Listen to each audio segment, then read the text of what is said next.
ओम शांति। 11 मार्च 2023। ईश्वरीय ज्ञान। आज की मुरली। मीठे बच्चे, ज्ञान और योग बल से पुराने पापों के खाते को चुकतो कर नया पुण्य का खाता जमा करना है। योग बल से एवर हेल्दी वेल्दी बनना है। प्रश्न: संगम युग की विशेषताएं कौन सी हैं जो सारे कल्प में नहीं हो सकती हैं? उत्तर: संगम युग पर ही 5000 वर्ष के बाद आत्मा और परमात्मा का प्यारा मंगल मिलन होता है। यही समय है बाप से बच्चों के मिलने और वर्षा लेने का। बाप सभी आत्माओं के लिए इसी समय ज्ञान देते हैं, सबका लिबरेटर बनते हैं। संगम युग पर ही देवी देवता धर्म की सैंपलिंग लगती है। जो दूसरे धर्म में कन्वर्ट हो गए हैं वह निकल आते हैं। सभी अपना अपना पुराना हिसाब किताब चुकतो कर वापस जाते हैं। ऐसी विशेषताएं और किसी युग की नहीं हैं। ओम शांति। परमपिता शिव नाम जरूर लेना है। परमात्मा अथवा खुदा, गॉड तो बहुत ही कह देते हैं, परंतु फादर का नाम जरूर चाहिए। फादर का नाम है ही शिव। निराकार है ना। आत्माएं भी वास्तव में निराकार हैं, यहाँ आकर साकार बनती हैं। कहा जाता है परमपिता परमात्मा वहाँ से बच्चों को अथवा प्रिसेप्टर को भेज देते हैं पार्ट बजाने। अब गॉड फादर जब कहते हैं तो मनुष्य की बुद्धि में लौकिक बाप नहीं आएगा। वह तो अपने बच्चों का फादर है, परंतु हे परमपिता कहने से बुद्धि ऊपर चली जाती है। आत्मा ही याद करती है, जिस्मानी फादर को भी आत्मा ही याद करती है जो जिस्म देते हैं। फिर आत्माओं का जो असली बाप है उनको भी याद करेंगे ना, परंतु वह कौन है? कौन उनको फादर कह बुलाते हैं? क्यों उनसे रहम मांगते हैं? वह सबका बाप है, यह तो सब जानते हैं। लेकिन अगर सब बाप ही बाप हैं तो फिर यह पुकार सिद्ध नहीं होती है। कहते हैं परमात्मा ने ही सब कुछ दिया है, यह बच्चा भी परमात्मा ने दिया है। तो गॉड को जरूर याद करते हैं, पुकारते हैं, आ करके हमको पावन बनाओ, लिबरेट करो इन दुखों से। तो जरूर यहाँ तो जरूर कहाँ तो ले जाएंगे ना। सभी को लिबरेट कर शांति धाम व सुख धाम में ले जाते हैं। कल्प कल्प कल्प के संगम युग पर ही आते हैं, ऐसे नहीं बीच में आते हैं। सबको ले जाने तब आएंगे जब नाटक पूरा होना है। बाप कहते हैं मैं एक ही बार आता हूँ, मुझे कोई घड़ी घड़ी आना नहीं पड़ता है। मैं एक बार आता हूँ जब सब तमो प्रधान बन पड़ते हैं, क्योंकि 84 जन्म तो जरूर पूरे करने हैं। अगर पहले आऊँ तो 84 का चक्र पूरा हो न सके। चक्र का पूरा अंत आना चाहिए ना। जब आना होता है तब फिर बच्चों का आकर पहले पहले बाप बनता हूँ, फिर टीचर सतगुरु भी बनता हूँ। बाप जन्म देते हैं, टीचर शरीर निर्वाह अर्थ शिक्षा देते हैं और गुरु किया जाता है सदगति के लिए। गुरु यहाँ ही किए जाते हैं, सतयुग में कोई गुरु नहीं करते हैं। यहाँ बाप और टीचर होते हैं। ऐसे नहीं कि बाप टीचर बन पढ़ाते हैं। बाप अलग टीचर अलग होते हैं। यहाँ यह बाप टीचर गुरु एक ही है। तुम बच्चों को एडाप्ट किया है, तुम हो मुख वंशावली, फिर चाहिए पढ़ाई।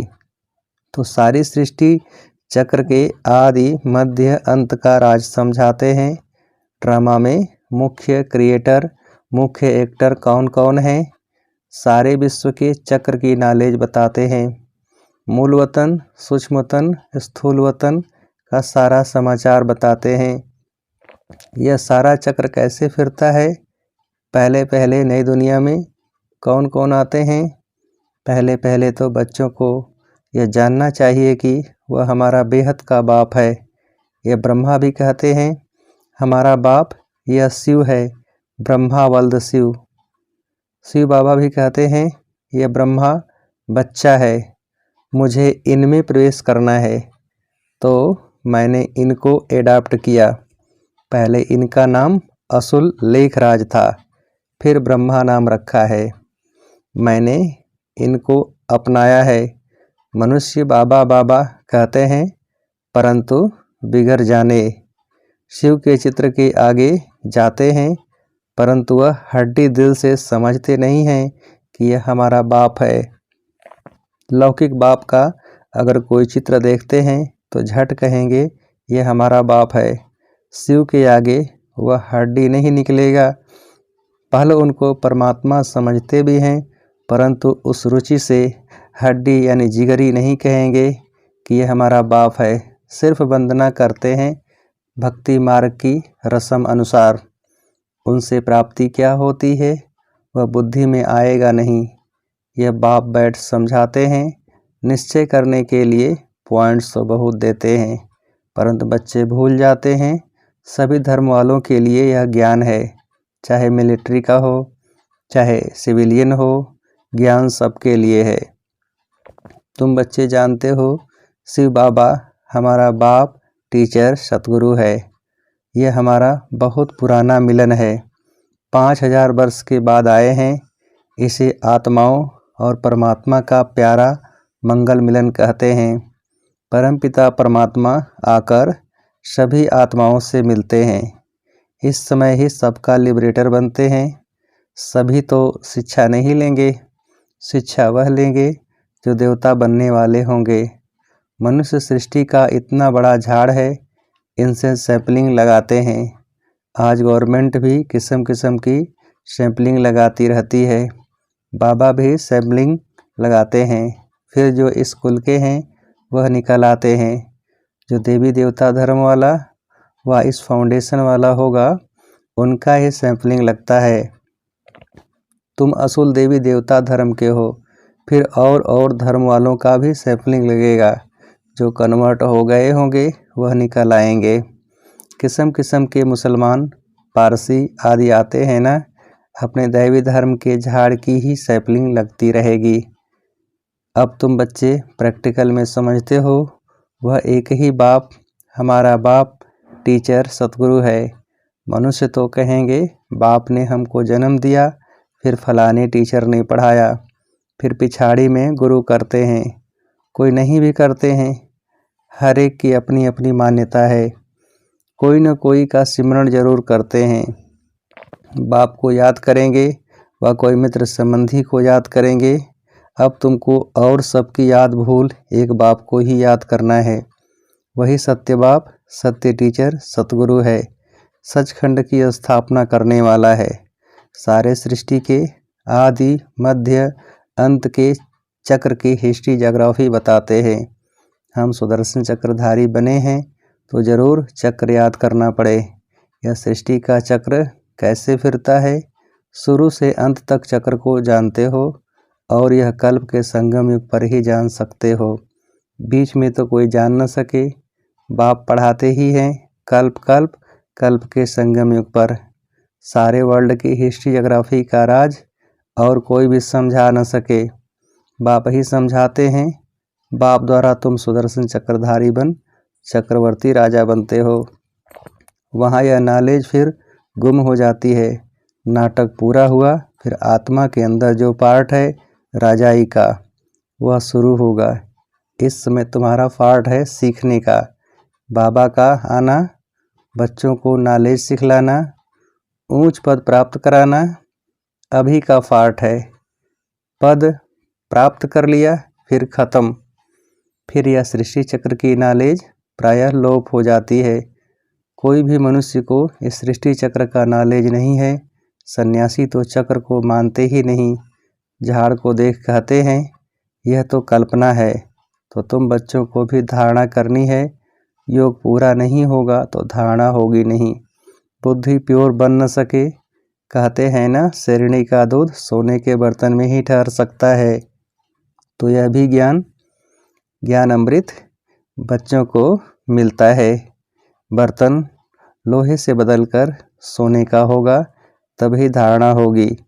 इसमें अच्छा पुरुषार्थ किया जाता है। बहुत सहज है। वर्ल्ड की हिस्ट्री ज्योग्राफी को जानना है। सतयुग में कौन राज्य करते थे, कितना समय किया, घराना होता है ना, तो उसको कहेंगे डीटी डिनाइस्टी ने 1250 वर्ष राज्य किया।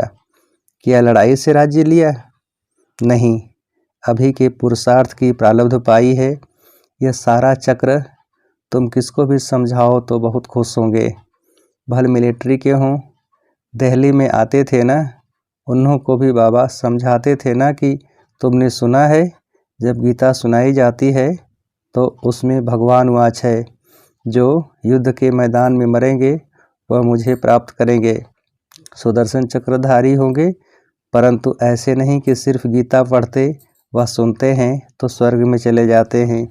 तुमको अगर स्वर्गवासी बनना है, बाप से वर्षा लेना है, तो बाप को याद करो, श्रीमत पर चलो।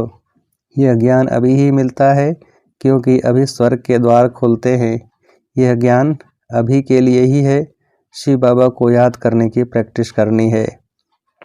अभी बेहद का बाप समझाते हैं, मुझे याद करो। उस गुरु के बदले एक शिव बाबा को याद करना पड़े, मेहनत है। वह बाप सभी का एक ही है। उस द्वारा ही स्वर्ग का वर्षा मिल सकता है। शांति सुख का वर्षा उनसे मिलता है। यह समय है ही बाप द्वारा बाप से मिलने का अथवा वर्षा पाने का। सतयुग में था ही एक धर्म तो अनेक धर्म, विनाश और एक धर्म की स्थापना का काम परमपिता परमात्मा का ही है, दूसरा कोई कर न सके। जो बाप द्वारा पढ़ते हैं, राजयोग सीखते हैं, वह स्वर्ग में चले जाते हैं। तुम जानते हो अब कलयुग का अंत है, महाभारी लड़ाई भी सामने खड़ी है। जो पढ़ेंगे वही पद पाएंगे, बाकी सब हिसाब किताब चुकतो कर वापस चले जाने वाले हैं। तुमको अभी प्रैक्टिकल में अपने पापों का खाता चुकतो कर और पुण्य का खाता जमा करना है। जितना जितना ज्ञान और योग में रहेंगे तो पुराना खाता भस्म हो, नया खाता जमा होता जाएगा। योग बल से तुम्हारी आयु बढ़ेगी, तुम एवर हेल्दी वेल्दी बनते जाएंगे। ज्ञान और योग से दोनों मिलते हैं। यह तुम्हारे लिए हॉस्पिटल भी है तो कॉलेज भी है। वास्तव में सच्ची यूनिवर्सिटी यह है। गवर्नमेंट की जो यूनिवर्सिटी है उनको यूनिवर्सिटी नहीं कहेंगे। यूनिवर्स तो सारे विश्व को कहा जाता है, उसमें विश्व की नॉलेज कोई है नहीं, वह सब है हद की। कितनी हदें डाल दी हैं। यूनिवर्सिटी को हिंदी में कहा जाता है विश्वविद्यालय। सारे विश्व से कोई भी आकर पढ़े। उस यूनिवर्सिटी में तो ऐसा हो न सके, यहाँ कोई भी आकर पढ़ सकते हैं। विश्व का रचयिता ही यह विश्वविद्यालय स्थापन करते हैं। हम लिखते भी ऐसे हैं। अब विश्वविद्यालय या यूनिवर्सिटी में फ़र्क क्या है? वह हिंदी वह अंग्रेजी अक्षर है। यह विश्व के रचयिता ने विश्वविद्यालय रचा है, जहाँ बाप मनुष्य को देवता राजाओं का राजा बनाते हैं, लिबरेट करते हैं। श्रीमत तो मिलती है, परंतु आसुरी मत वाले श्रीमत को भी मानते नहीं। यहाँ इस श्रीमत से कितना श्रेष्ठ बनते हैं। अपने तन मन धन से भारत को स्वर्ग बना रहे हैं और है सारा गुप्त। बाबा भी गुप्त आते हैं। श्री कृष्ण तो गुप्त हो न सके, परंतु बाप को न जानने के कारण श्री कृष्ण का नाम गीता में डाल दिया है। और फिर कृष्ण की डांस दिखाई है। वह तो प्रिंस प्रिंसेस आपस में करते होंगे, वहाँ प्रजा थोड़ी ही जा सकती है। बाप समझाते तो बहुत हैं। कहते हैं ज्ञान धन लेकर फिर दान करते जाओ। बड़ी ऊंच पढ़ाई है और पढ़ना भी ऐसे साधारण है। कुर्सी पर तो आसन लगा न सके, यह टांग टांग पर चढ़ाकर बैठना, यह राजाई बैठक ठीक है। यूँ तो तुम कैसे भी बैठो, सतयुग में तो गोल्डन स्पून इन माउथ है। बच्चों ने साक्षात्कार भी किए हैं, कैसे विमानों में सोना भरकर आते हैं, महल आदि बहुत जल्दी सब कुछ बन जाता है। अब भी बाबा के देखते देखते बिजली, मोटर आदि क्या क्या बन गए हैं। आगे अनाज कितना सस्ता था तो सतयुग में कितना सस्ता होगा। यहाँ सोने के सिक्के की कीमत 100 रुपया है तो वहाँ 1 पैसा होगी, तो कितना फ़र्क है। तो तुमको 1 जन्म की पढ़ाई से 21 जन्मों की राजाई मिलती है। और क्या चाहिए। बाबा युक्तियाँ बताते रहते हैं। बच्ची अगर ज्ञान नहीं लेती है तो उनको शादी करानी पड़े। बच्चा अगर ज्ञान न लेवे तो कहेंगे जाकर अपना कमाओ और शादी करो। बाबा राय तो हर बात की देते हैं। शादी पर जाना है तो सिर्फ फल लेकर शिव बाबा को याद कर खाएंगे तो वह पवित्र बन जाएगा। अच्छा, बाप का मीठे मीठे सिकिलधे, ब्राह्मण कुलभूषण, सुदर्शन चक्रधारी, नूरे रत्नों प्रति याद प्यार और गुड मॉर्निंग। रूहानी बाप की रूहानी बच्चों को नमस्ते। हम रूहानी बच्चों की रूहानी बाप को नमस्ते। धारणा के लिए मुख्य सार। पहली पॉइंट, बाप से जो ज्ञान धन लिया है उसका दान करना है। गुप्त रीति से पढ़ाई पढ़कर 21 जन्मों की राजाई लेनी है। दूसरी पॉइंट, बाप और सबकी याद भुलाकर दूसरी पॉइंट, और सबकी याद भुलाकर एक बाप को सत्य बाप, सत्य टीचर और सतगुरु के रूप से याद करना है। वरदान, रूहानी नशे द्वारा दुख अशांति के नाम निशान को समाप्त करने वाले सर्व प्राप्ति स्वरूप भव। रूहानी नशे द्वारा दुख अशांति के नाम निशान को समाप्त करने वाले सर्व प्राप्ति स्वरूप भव। विस्तार, रूहानी नशे में रहना अर्थात चलते फिरते आत्मा को देखना व आत्म अभिमानी रहना। इस नशे में रहने से सर्व प्राप्तियों का अनुभव होता है। प्राप्ति स्वरूप रूहानी नशे में रहने वाली आत्मा के सब दुख दूर हो जाते हैं। दुख अशांति का नाम निशान भी नहीं रहता, क्योंकि दुख और अशांति की उत्पत्ति अपवित्रता से होती है। जहाँ अपवित्रता नहीं वहाँ दुख अशांति कहाँ से आई। जो पावन आत्माएं हैं उनके पास सुख और शांति स्वतः ही है। स्लोगन, जो सदा एक की लगन में मगन हैं वही निर्विघ्न हैं। जो सदा एक की लगन में मगन हैं वही निर्विघ्न हैं। अच्छा, ओम शांति।